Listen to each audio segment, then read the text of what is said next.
today I will be talking to you about sickle cell disease. My general purpose is to educate and inform, and my specific purpose is to educate and inform Americans on what sickle cell disease is and how to cope with it by chance you become affected by it. Although sickle cell disease is the most common inherited blood disorder in the U.S., there are still very few people who actually know what it is. How many of you know what sickle cell disease is? If tomorrow by chance you have a child that is diagnosed with sickle cell disease, will you know what it is by the mention of its name, or will you have to do research to educate yourself on what it is and how to cope with it? Well, today I will be discussing with you what sickle cell disease is. I will be discussing with you the treatment, the inheritance, the diagnosis, the types, and the cure for it. It is my hope that after I discuss this with you, you will become more knowledgeable about what sickle cell disease is and how to cope with it. So I was diagnosed with sickle cell disease at birth, and although I have dealt with so much from this disease, it has really equip me with what I need to face life challenges and to become a stronger person. So now that I have covered that, I will go into actually covering what sickle cell disease is. So sickle cell disease is a inherited blood disorder. It's a group of red blood cells disorder that maybe 1 in 500 African Americans are affected by, and 1 in maybe 1,000 to 1,400 Hispanic Americans are affected by. So even though a lot of people don't know about it, it actually affects a great number of Americans today. So I want to talk about the red blood cells. So if you are a normal person that does not have sickle cell disease, this is what your blood cells look like. It's round, it's red, it's normal. If you have sickle cell disease, your cells take on a crescent shape. They are hard and sticky, and they tend to stick to one another and jam pack in your blood vessels. So they restrict the flow of oxygen, and they can cause pain, infection, acute chest syndrome, and even a stroke. So now that we have covered what sickle cell disease is, now we will flow into the inheritance and the diagnosis of it. So here I have a inheritance chart, and these are the different types of sickle cell disease. So I will cover the inheritance and the diagnosis while also covering the different types of sickle cell disease. So one way for you to inherit sickle cell is if both parents carry the S gene, which is the sickle cell gene. So you can be affected if both parents carry the S gene, or you can even be affected if one parent carries the S gene and the other parent has normal genes. You can also be affected if one parent carries the S gene and another parent carries an abnormal hemoglobin gene. So I will discuss that a little bit later on as we cover the different types of sickle cell. Okay, so the way that you are diagnosed with sickle cell is you can be diagnosed pre-birth by the doctor getting a sample of the amniotic fluid around the baby, and they can send that test off and it can come back and pre-diagnose you. Or you can wait until after birth, and it is also covered in the newborn, the routine screening that they do. It's a blood test, and they check for the defective gene, which can come back and let you know if you have sickle cell disease and what type you have. So now that I have discussed how you inherit it and how it is diagnosed, we will talk about the types. And this is my inheritance chart. It has the different types on here. So the first type I want to discuss with you is HBSS. This type is if both of your parents both carry the S gene, hence the child will end up with HBSS. This is the most severe form of sickle cell disease, and this is the full-blown disease here. This is also HBSC, this is also a full-blown form of the disease. This is passed on to a child if one parent carries the S gene, as you see here, and the other parent carries an abnormal gene, which is the C gene. So hence the child will end up with HBSC. Now this is a milder form of sickle cell disease, but it's also a full-blown form of it.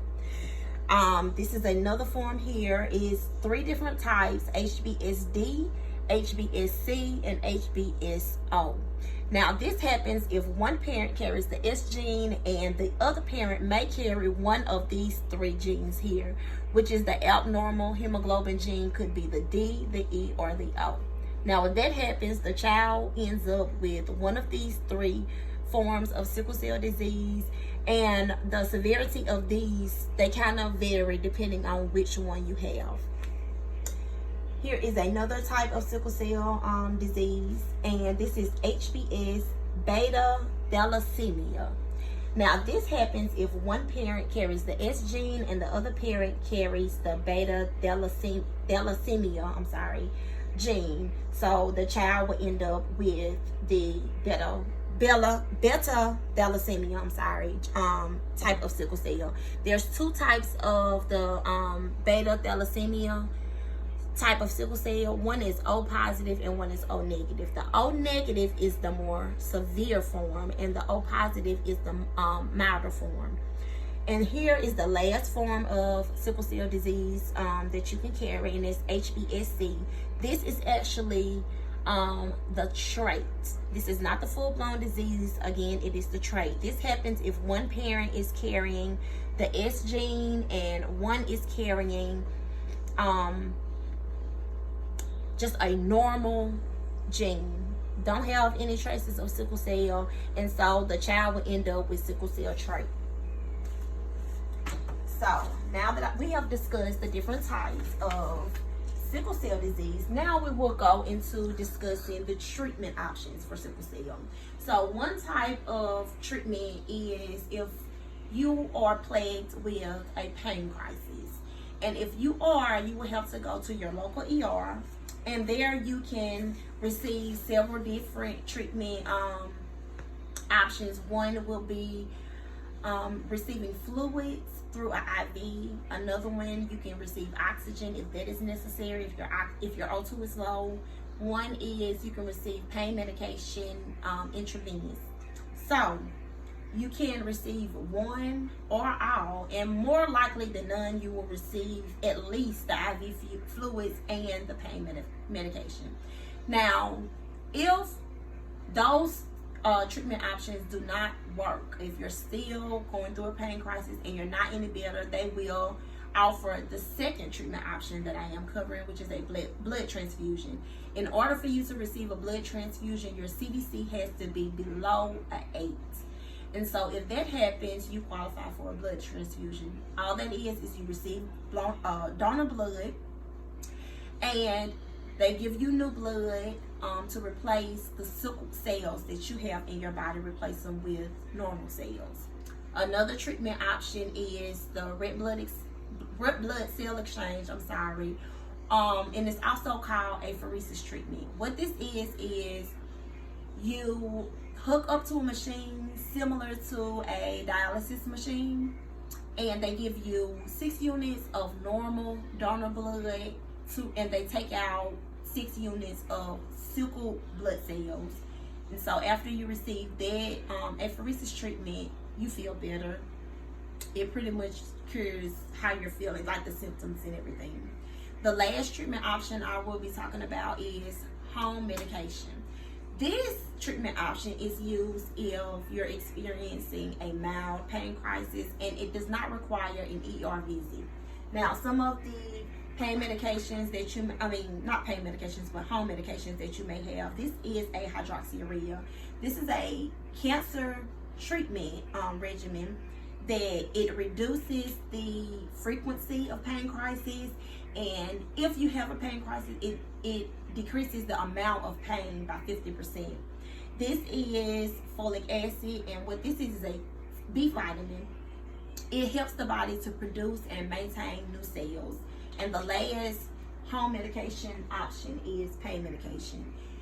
Typically, you will be given a narcotic pain medication because narcotic pain medication treats severe pain, and we oftentimes in none we experience severe pain.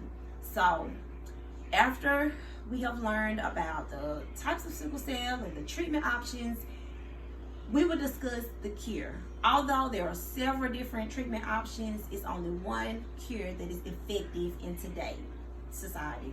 So that only option is the bone marrow transplant, and it's also called the stem cell transplant. What that is a bone marrow transplant that you will have to receive from a sibling, either a brother or a sister. Sometimes you'll run into a wall where your sibling will not be a match, but more than likely they will. So what happens is the doctor scrape stem cells out of their bone marrow and transplant it over to the patient with sickle cell. It takes about 2 to 3 weeks for the new stem cells to grow in the bone marrow for the doctors to be able to tell if you are cured from sickle cell, or sometimes it happens where you are not. The sickle cells stem cells will grow back, and when it does that, you're not cured. So after I have discussed what sickle cell disease is, I've discussed the inheritance and diagnosis, I've discussed the types, the treatments, and the cure, it is my hope that now you are more educated on what sickle cell disease is, and if by the off chance that you are affected some type of way, that you will have the basic knowledge of what it is and how to cope with it. And even though sickle cell disease is a very hard thing to live with, it does poses a lot of health issues and problems. It is not a death sentence, and you can still live a long and full life from it. So I hope that my speech has provided you the basic information that you will need to be more knowledgeable on sickle cell disease. Thank you.